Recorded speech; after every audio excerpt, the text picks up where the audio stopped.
So I'm on the way out to a site, a location that I was at this weekend, that I was able to help some people out, some strangers out that I didn't know. And I was able to really make a significant difference in their life, at least for that day.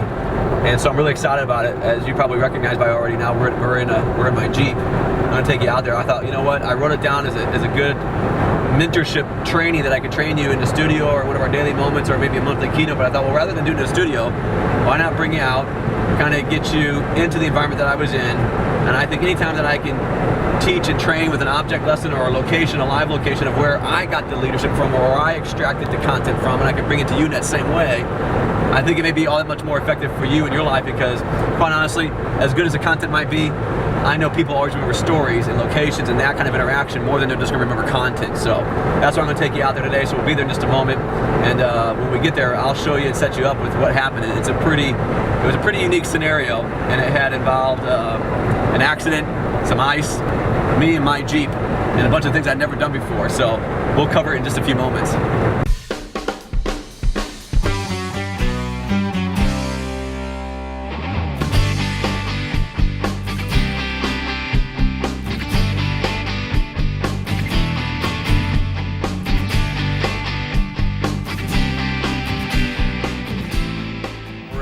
The scene of where I was at this past weekend. Now, I don't know where you're at in the country or in the world really watching this, but on this past weekend we got some serious ice, and it was like 5 degrees and the wind chill was like -15. So we had some ice and snow this past Sunday, and on the way home from church early Sunday morning, I saw 2 cars that had been slid off the side of the road. And I thought, you know what, I'm gonna go home and I'll get my Jeep out and I'll go out and help them and pull them out. And so I did. I went home, got my Jeep, and went back to those 2 cars. They were already gone. So then I thought to myself, where is the next best place in Tulsa that somebody will probably be in trouble? Where's the biggest hill I can find that somebody probably tried to get up and slipped off of or slid off the street and needs some help? And I came right to it. So this was literally like something I've never seen before.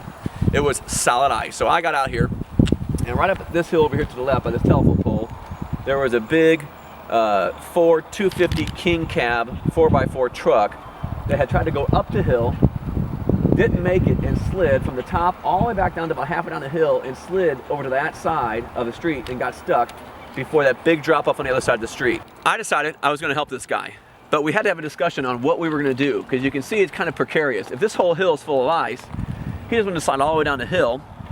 I didn't know for sure if I could get up further than him or above him and pull the weight of his truck forward, because his truck was much bigger than mine. He didn't want to go down that side, because if he got any further off, he could slip and roll his truck over into this gentleman's fence or possibly injure himself or his truck. And so there was no real obvious answer of what we were going to do. And I began to think about it, and I began to use a lot of, and this sounds funny, but I began to use a lot of the training and the thinking that my original mentor taught me, how to look at things differently. So I thought for a second. I said, you know what, I'm stuck.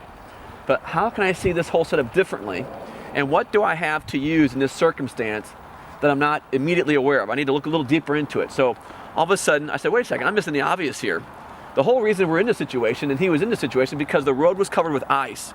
See, what was actually the trouble in the moment also became the solution in the moment. So all of a sudden I had an idea. I said, you know what if I hook up my winch to the back of your bumper, and I begin to pull you downhill, because you weigh more than me anyway, so I don't want to pull you uphill, I'll pull you downhill. I'll get myself into this driveway, I'll attach my back into my Jeep to this tree so I can't be moved, because I know you weigh more than me, so I tied myself to this tree with my tow straps. I'll pull you with my winch, and as I begin to pull you down the hill, you're going to slide down the hill. And what I'm going to do is I'm just going to keep on pulling you in, and you can use the ice to our advantage. And what I'll do is, because he was really concerned with having to back down this whole hill, so I'm like, you know what we're going to do? I'm going to use this ice, and when you hit the ice, I'm going to hold on to you with my winch, and we're just going to let the ice slide you down the hill. And so I took my winch up to his truck. We had somebody else here that was kind of helping us too, that was with him. We hooked my winch onto his bumper.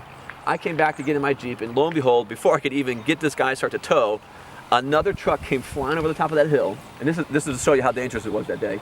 He came down the hill, he hit the ice, lost it, went over the front of that hill down to the ditch that we're worried about, and actually rolled his brand new Dodge Ram pickup truck, King Cab.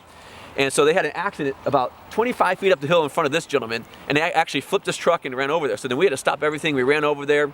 Thank God they were okay. We pulled them out of their truck. They were hanging upside down, but we got them out. They were fine. And little shaken up, of course, so they called the police and the fire. Of course, they couldn't make it up the hill either. They all went down to the bottom of the hill. So they walked down the hill, and they were fine. But we were scared because it almost hit us while we were trying to pull this guy out. So it kind of heightened the energy of why we need to get this done quickly in case somebody else come over the hill and hit him or hit us while we're doing it. So we started to pull on him. We pulled on him, we pulled on him, we pulled on him. Now all of a sudden he hit the ice right about here, right about that sign over there. If you can see right there, 15301. His truck let loose right about there. The ice took over. And there was a little bit of slack in my winch. So I'm gonna lie, I'd be lying to you if I told you I wasn't a little bit nervous. And he began to slide. He slammed over this guy's driveway because it was all solid ice right here. And all of a sudden he hooked up on me and it pulled me tight. I was like, and it pulled me, and then he just slid, and I held him all the way down to here. Me and him and my Jeep all slid this way until he came all the way back and got hit this ditch. Front end facing down, ready to pull out. So it was successful.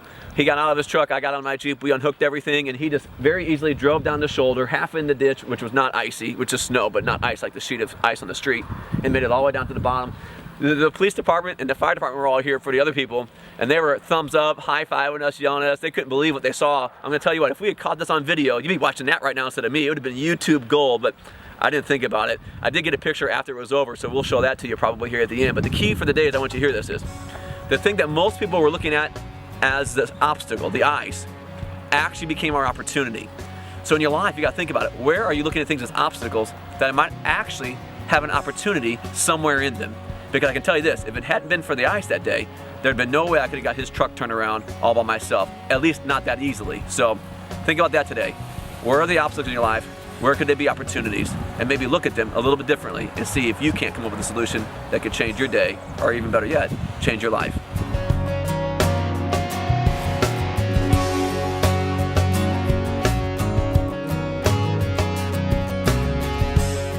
Hey you guys, I said to come back and tell you real quick, I just got done shooting this whole story and I was telling you about, and we were taking a couple snapshots of where that truck rolled over, and then sure enough, that's my wife. I'm gonna pull in the hole for a second. And the gentleman, his name is, hey babe, I'm gonna call you right back, okay?